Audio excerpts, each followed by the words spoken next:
Hello friend, welcome back to my channel. সবাইকে শুভেচ্ছা, অভিনন্দন, ভালোবাসা। সবাই সুস্থ থাকো, ভালো থাকো। আমি চাই, ভগবানের কাছে এখনও প্রার্থনা করি আমাদের পুরো দেশবাসী যেন ভালো থাকে এবং তোমরা যেন ভালো থাকো।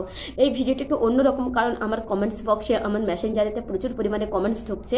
আমি মেসেঞ্জারটা ডিলিট করে দিই, তারপরে ফোন আসে, এই ফোনটা বারবার অনেকের কেটে দিই। তারপর অনেকে ফোন তুলে আমাকে জিজ্ঞেস করে যে আমার অনেক কম বয়স, ওই অল্প বয়সে কেন আমি রাজনীতিতে এসেছি, এবং আমাকে এমনও বলা হচ্ছে যে আমি যেন রাজনীতিটা ছেড়ে দিয়ে আর 5টা মেয়ের মতো যেন সুখে শান্তিতে জীবনযাপন কাটাই। অনেকেই বলেছে, ফোন করে একদিন আমার কাছে ফোন আসে একটা, তো আমি ফোনটা রিসিভ করি। ফোন করে আমি ফোনটা কেটে দিতে চাইছিলাম, উনি আমার কাছে অনুরোধ করেন যে ফোনটা যাতে আমি কেটে না দিই। সেইভাবে আমি ওনার কথাগুলো শুনি এবং উনি আমাকে বলেন ফোন করে যে কিছু মনে না করলে উনি আমার দাদার মতন, বা অনেকেই রয়েছেন যারা মাস্টার, তারা অনেকেই আমাকে ফোন করে বলে কেন আমি রাজনীতিতে এলাম। তো তোমরাও অনেকবার জানতে চাইছিলে যে আমার রাজনীতিতে আসার গল্পটা একটু করো। তো ভাবছিলাম যে আমি সোশ্যাল মিডিয়ায় আমি আমার রাজনীতিতে আসার গল্পটা বলতে চাই না,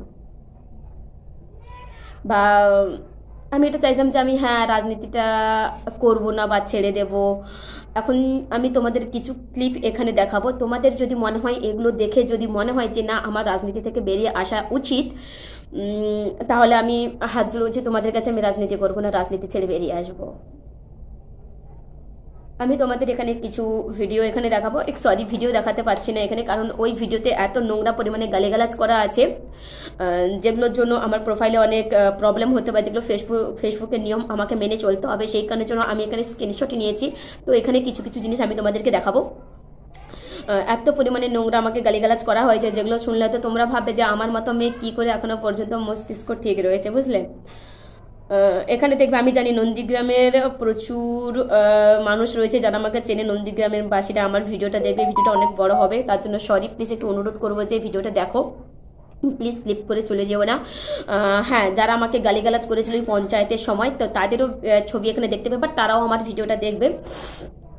একটা কথা বলেছো না, আমি এই পৃথিবী ছেড়ে অনেকদিন আগেই চলে গেছি, বুঝতে পেরেছো? আমি এই পৃথিবী ছেড়ে অনেকদিন আগেই চলে গেছি।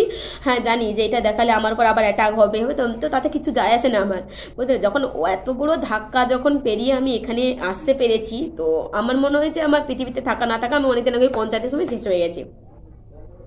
তো যাই হোক, এখানে কিছু কিছু ক্লিপ তোমরা দেখতে পাচ্ছ। প্রথমে ক্লিপটা দেখো। আমার দেখতে পাচ্ছ যে আমি এসএসকেমিতে ভর্তি ছিলাম, আরজি করেতে। হ্যাঁ, এটা একটা অনেকে জানতে চেয়েছিল কি হয়েছিল। প্রথমত বলি, আমার একটা মানসিক ট্রিটমেন্ট করা হয়েছিল ওখানে, আমাকে ভর্তি করা হয়। তো আমি এতটা ডিপ্রেশনের মধ্যে চলে গেছিলাম।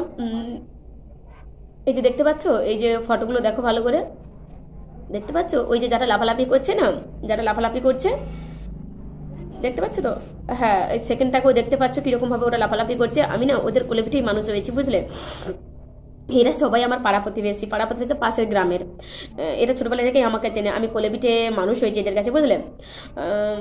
এরা এমন পরিমাণে খিস্তি দিচ্ছে, মানে ওই মুহূর্তে আমাকে পেলে ওরা ছিঁড়ে হয়তো খেয়ে নিত। এই যে দেখতে পাচ্ছ পুলিশ ফোর্স, ওই যে গাড়িটা দেখতে পাচ্ছ, ওই গাড়ির মধ্যে আমাকে সেফটি দিয়ে বাড়ি নিয়ে আসা হচ্ছে। অঞ্চল গঠনের দিন আমি ওখানে ছিলাম। তো অঞ্চলটা যথাযথভাবে আমাদের বিরোধী দল শাসন করে যথাযথভাবে। তারপর আমাদেরকে বের করতে দেওয়া হয় না। ওরা যদি ভিড় করেছিল ওখানে অঞ্চলের চারিদিকে, মানে আমরা বেরোলে আমাদের উপর অ্যাটাক হতো, আমার উপর বিশেষ করে। সেই জন্য আমাকে সেফটি দিয়ে গাড়ির মধ্যে করে আমাকে বের করা হয়। এই যে দেখতে পাচ্ছ গাড়ির পেছন ছুটছে, মানে মনে হচ্ছে না গাড়ি সহ আমাকে পুরো গিলে খাবে, দেখতে পাচ্ছ। একটা কথা বলছি শোনো, এই পরিপ্রেক্ষিতে তোমাদের একটা কথা বলি শোনো। এই যে ব্যক্তিগুলোকে দেখছো, এরা জন্মসূত্র কেউ বিজেপি নয়, এরা জন্মসূত্র কেউ বিজেপি নয়। এরা সবাই যখন তৃণমূল কংগ্রেস ছিল তখন তৃণমূলের ঝেড়ে মুছে খেয়ে, হ্যাঁ তখন আমি অনেক ছোট ছিলাম, এরা অনেকটাই বড় আমার থেকে।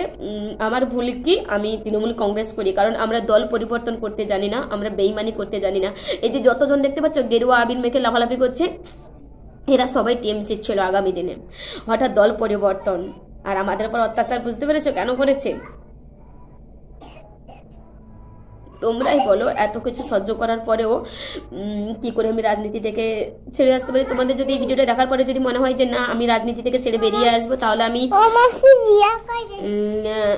তোমরা আমাকে কমেন্টস করো, আমি রাজনীতি ছেড়ে দিতে রাজি আছি। এত কিছু